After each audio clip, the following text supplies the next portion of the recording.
the Yeah, church and that's why I want people to hear like where you were during that process and what was your hope during that transition. I believed in God. I believed that one day I would get out. Didn't know how. And if I didn't make it out, then I was okay with that too, because I couldn't control what was happening. So I had came to, I accepted that. Okay. So it wasn't something that I was afraid of. It was just, it would have been part of my journey if I was here or not here. But I wanted my neighbor to tell people who I was and what I stood for, and I loved my children. So if she had to ever tell my story, she knew who I was.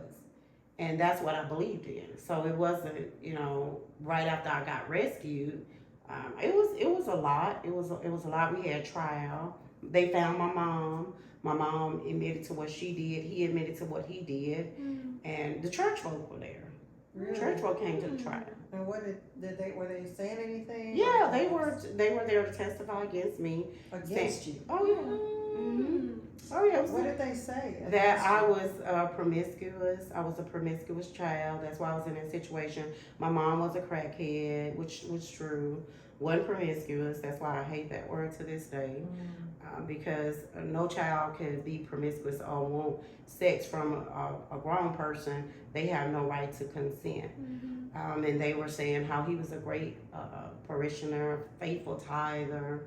There was a lot going on there. The judge put everybody out, and what happened was the statute of limitation had ran out. They took me to court November the 27th, 1996.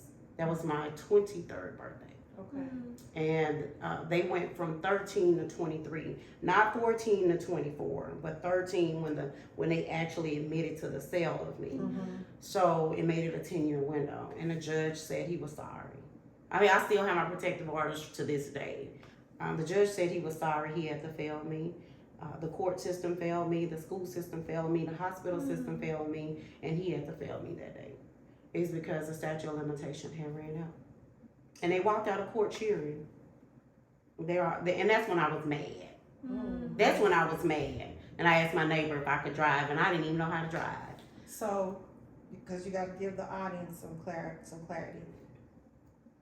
Who walked out cheering? The church folks, him and the church folk. My mom was hurt. She was hurt, and I think she was more embarrassed than anything because all this was happening. But the church folks walked out cheering. Him and the church, I promise, they were high-fiving, and like the God came through. God, yes, God is so faithful. Our brother has been, clear when he got protective orders, and then he was granted visitation rights to the kids. So I had went through all of that. Now I'm angry because now I want to do something to everybody. And I asked my neighbor, I said, can we accidentally run them over? Can we just watch them walk around the street and accidentally run all of them over? And she's like, no, we can't do that. Why not? Because I want to know why now. And she said, baby, you have to pick yourself up by the bootstraps and you have to go on. You have to pray and keep going. And she said, another thing that she said to me is, you could keep harboring all that unforgiveness if you want to. It's just like drinking poison, hoping the other person die. And you have a purpose in life. No matter what, you have a purpose in life. And that's when I forgave. And I just said, you know what? I do. I raised my children. They were part of me. They were me. And what I thought was I can impart all this love, empathy, sympathy, and compassion into them. And make good human beings, productive members of society. After that, was your mom apologetic? Like, did she ever become sober and try to come back? No. No, I tried to have a relationship with her afterwards, and it was toxic. It was very toxic because I think I was trying to buy her at one time because I wanted her love. I wanted her to love me like she was loving the other ones, and it wasn't happening because every time I bought her something or I communicated with her, it was, bitch, I don't want this. Bitch, give me the money. Ho, you think you better than somebody. You think your kids are better than somebody. It was always something. And the last thing that she said to me 22 years ago, was, bitch, I should have cut your fucking throat when you were born.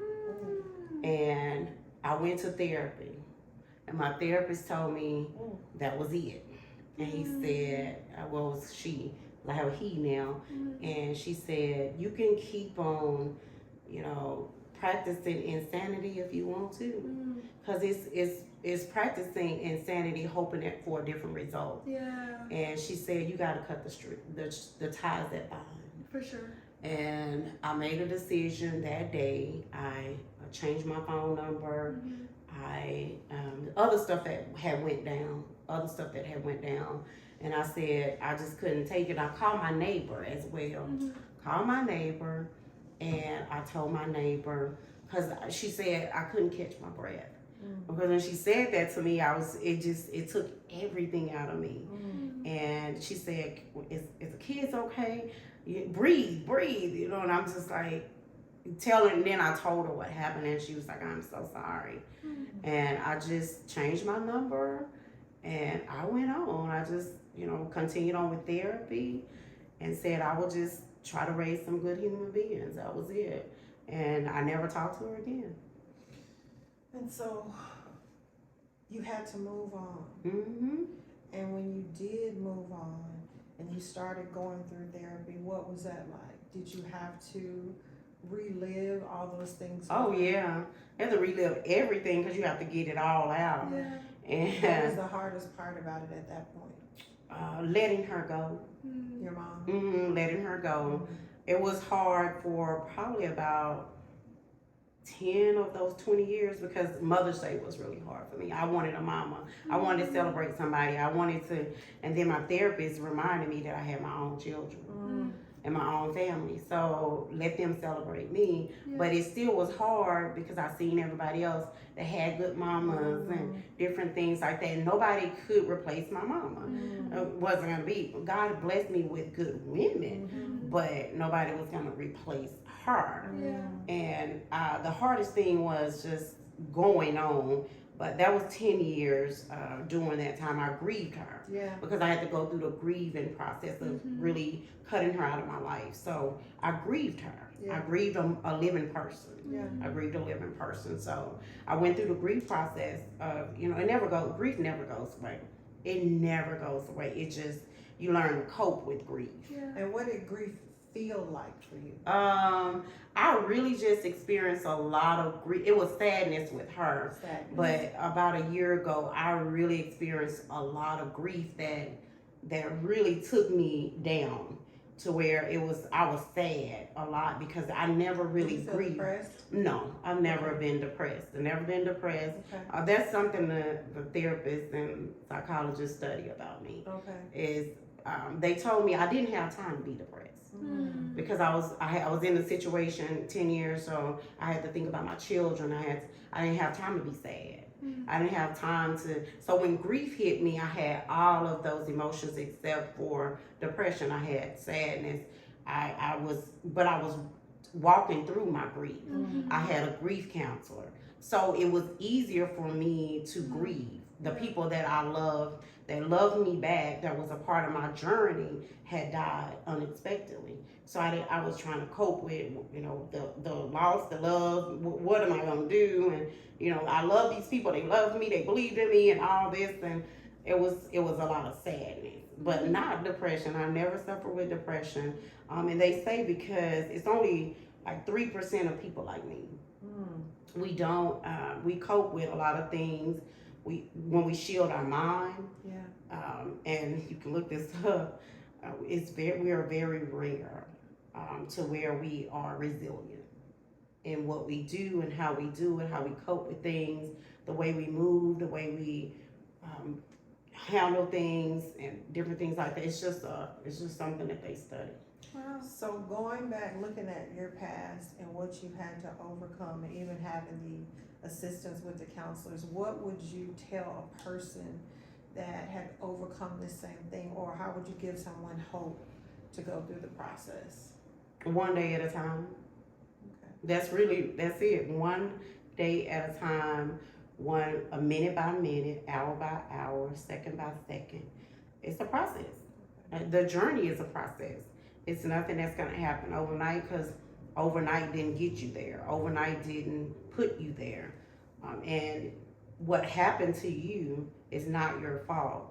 But what you do after you know better and you're doing better, then you are responsible for your own self happiness, your healthiness. You are responsible. Right. What they did to you was wrong. What happened to you was wrong. Mm-hmm. But what you have control of is your own self life. Mm-hmm. So, but you don't hold yourself responsible for any of that. Mm-mm. Never Just have. making sure you can- No, I never have. I never have. I never blame myself. I always blame the adults. Mm-hmm. And I think because I was in therapy, right after I was rescued, I was immediately put in therapy. Mm-hmm. So it was something that was introduced to me that I naively took. Mm-hmm. And it just helped me in my kids' life. Well, You've gone through that now, and you've had an opportunity to have therapy, and you're now using your life to help those who have been in that situation. Tell the audience about what you're doing now. Oh, I love what I do now. I love the streets. I love the trenches. I love everything about what I do now. So, Foreman is going to be okay to rescue, restore, and rebuild human trafficking survivors. I provide direct services, housing, counseling, trauma-informed therapy. I love therapy. Just therapy is amazing. Like, if you have been triggered by anything I've said, that means something hasn't been healed, and you need to go to therapy. So reach out to somebody, because therapy exists out here.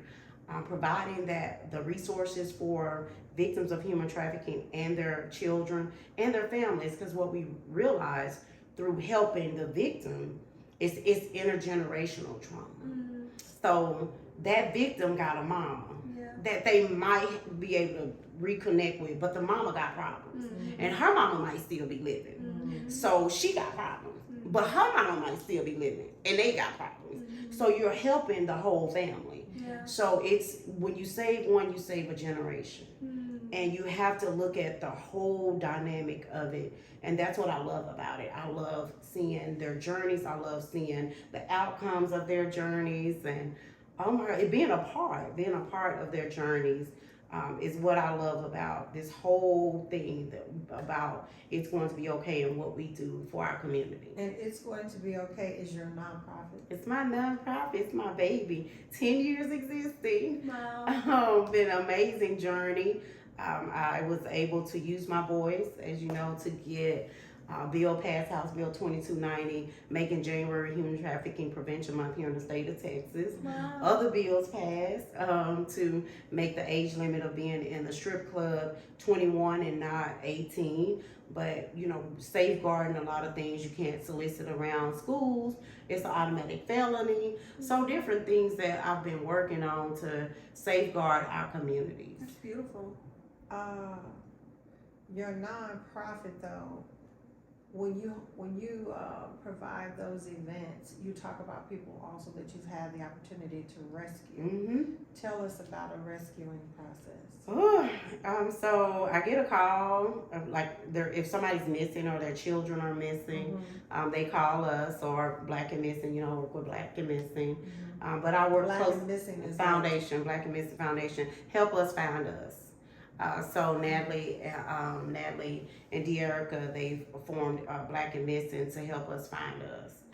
And so I've been working with them for a few years to help us find us, because we don't get the national attention that everybody gets. And then Black women and Black girls are sold at a higher rate. They're exploited at a higher rate. 49% of Black women and girls go missing and nobody says anything. So the rescue process is I work with Homeland Security. So if they get, it's called operation. If an operation happens, then they call us in. We might put them in hotels if we don't have anywhere else to put them. Hotels, and then we assess their needs. We do an intake, assess their needs, what they're going to have to go through. They need clothing, they need pads. They haven't had any doctor's visits, tested for STDs, HIV, AIDS. So we put all of that in place, and then we provide them with the resources that they need to become productive members of society. Wow. All in a nutshell. Wow. Yeah, that's what I do, and I love what I do. I love the trenches. I love being a gap filler, because that's what we are. We're gap fillers. We take we take what others might not see or they can't provide, and we fill the gap. We fill it with love. We fill it with hope. We fill it with support. They have some of them never had support like they have now. I have four in college. I have four in college right now. I have another one that I assisted years ago. She's actually getting ready to graduate nursing school on May the 4th. That's wonderful. So we have a lot of success. Yeah. We have a lot of success, and that's why I keep doing it. It's to see those that like 2 weeks ago, I rescued two people. And I was trying to rescue this third one. I was trying so hard. I was just trying. I was praying like, God, let me just let her come on over here. Come on over here. It didn't happen. How do you know someone needs to be rescued? You don't know. They participate in their own rescue. When they ready, they ready. Yeah. And that's what you do. You can't make anybody do anything. They have to be ready. Yeah. And they participate in their own rescue. They participate in their own help. And we're just assisting. Okay. So it's basically when they're ready, they're ready. Yeah. But And how do you know? How do they know they're ready, or how do you get the signal that they're ready? They accept the help. It's like, So okay, there's I'm ready to go. communication? Okay, I'm ready to there's go. communication. Whatever you have for me, that's Okay. what that is. Okay. I'm willing to do what I need to do. Here's the phone. Here's what resources do you have for me? So that means they're ready. So do you have to build trust with them? Yes. The Okay. first thing I tell them is don't trust me. Okay. Don't trust me, because the trafficker and the pimp told them to trust them, Right. Okay. and look what happened. Got it. So don't trust me. I have to earn your trust. Yeah. I have to, just like you're gonna earn my trust.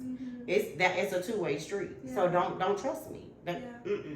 And then that's how I establish trust as well. And then they test you. They test you Okay. to see if they can trust you. So I had a victim, and I'm real open, honest, and Yeah, raw well, about that's what I'm everything, asking you. everything that I do and how I see it. So she told me, she's like, Miss Tonya. Like, yeah, what's up? What's going on? Because I meet them where they are. She said, I had to suck 100 dicks. 50 dicks. It was 50. So I told her, I don't care if you had to suck 100. You had to do what you had to do to survive.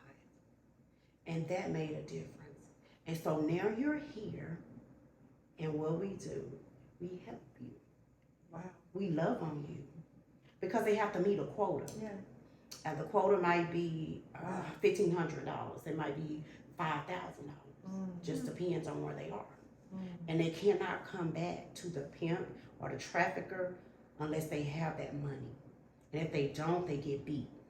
And if they don't, they gotta stay out there hungry, close, cold, raining, everything. And so it's meeting them where they are. My Lord. Meeting them where they are. And so with her, I just took her and held her and loved on her. And she's getting ready to graduate college. Praise the Lord. So, it's those moments. Wow. It's those moments.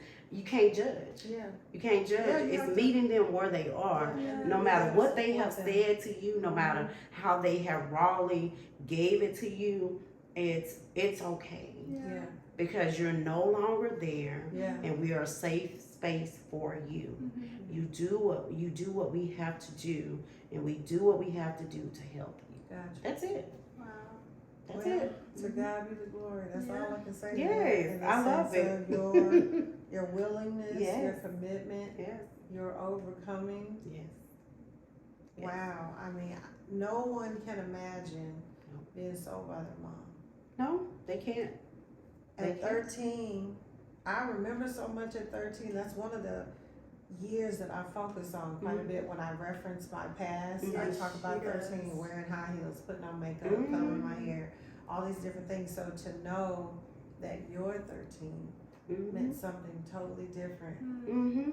I was raising children. I was surviving. I'm curious to know too, how are your children, and like how have they dealt with the whole situation, knowing what happened and how Well, therapy was a way of life for us. Mhm. And I never told them because I was still their dad. Mhm. I never told them that they had to love me and hate him. Mhm. Because I already know they're going to have problems anyway. Mhm. So you don't create more problems. For sure. What you do is you try to, focus on their strengths and what they have, and to be productive members of society. Mhm. My son went to the Navy. Mhm. He is a veteran to this day. Mhm. My daughter, I put her in trade school. She's a cosmetologist. Mhm. And then my son, he's in Atlanta. He runs a restaurant in Atlanta. Okay. And then my baby girl, I have 4. Mhm. She's getting her master's in psychology. Wow. So That's amazing. I didn't do too bad. Yeah, you did amazing. I turned, Congratulations. just the generational curses was Yeah. Stop with you. yeah, it did. It really did. Mhm. Because my oldest girl didn't have children until I think she was 22 or 23. Mhm. So it wasn't any teenage pregnancies. It Mhm. wasn't any.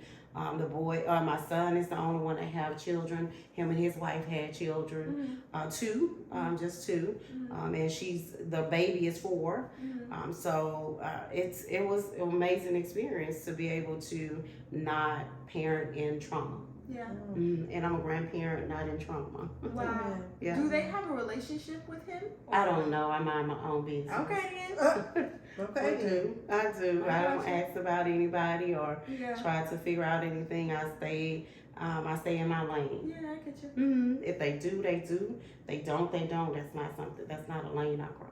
I got you. Well, Tonya, we have been blown away by Oh. your past, your outreach, Yes. and what you're doing for people Yes. now. Thank you Yes. so much for what you're doing. Thank you. It's a blessing to be a blessing. Oh, it is. I love It everything is. that I do. I Amen. promise. I love the streets. I love the trenches. Yeah. I love the streets because the streets teach you. Mhm. And I have street sense, book sense, and common sense. Mhm. And that's what my grandmother always say. So you use it in each category. So that's what I love about it. The streets will teach you, and the streets will take care of you too. Mhm. They do. They love you. Wow. They love you, and I love them back.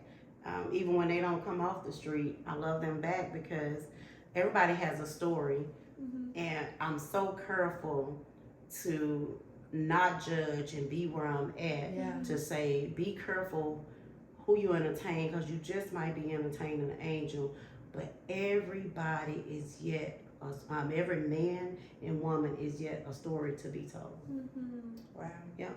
Okay. Yeah. Well, That's we amazing. appreciate Yeah. you. And Yeah. so what happens here at OK Den, we end with telling the audience what we're okay with. So after all of it has been said and done, I'm gonna say that I'm okay with learning about how to be available and look for opportunities to be a blessing. Mhm. And so I just thank you for encouraging us to do that, to just make sure that we are being a blessing to others. And I'm gonna say, looking for opportunities where I don't know if I will be the rescuer, but I pray that if that opportunity permits itself, that I will be just as wise Yeah. Mhm. to assist that person in getting out of that situation. Well, that's good. Mhm. So I'm okay with being okay, Mhm. and I'm okay with not being okay. Mhm. I'm okay with taking my rest. I'm okay with saying no. Mhm. I'm okay with knowing that everybody is not going to be saved or rescued. Mhm. I'm so okay with where I am today. I'm okay. That's I'm good. okay with the rooms that I walk in and don't walk in. I'm okay. Mhm. All right, I like your okay. Mhm. Yeah. Chyna, what are you okay with? I would say I'm okay with not judging others. I like that. Yeah, seeing other people where they are and that Mhm. being okay and not wanting to be so quick to wanting to even change their situation Mhm. or just be quick to have my own thought. And it's just Mhm. like I don't personally know what you went through or how you feel or even got in that situation, so it's just not my place to judge. So. I love it. Yeah. That's what it's about. Yeah. It's like we learn. Amen. Like, cause sometimes we could subconsciously judge. Yeah. And it's like, oh, now I know not to do that. Mm-hmm. Mm. For sure. I love it. I love it. Well, you all have tuned in to the OK Den show, Yes. and you can watch us each Wednesday at 9 a.m. on YouTube, Chyna. Also, you can listen in on Apple Podcasts and on Spotify. It'll all be on there every Wednesday, 9 a.m. We hope to see y'all on the next episode. We thank you all so much for tuning in, and how we end time, we say OK Den, bye then at the same time. Okay. So as we leave, we just want to say thank you all for tuning in. Please like, share, and subscribe. Yes. Ready? Okay then. Bye then.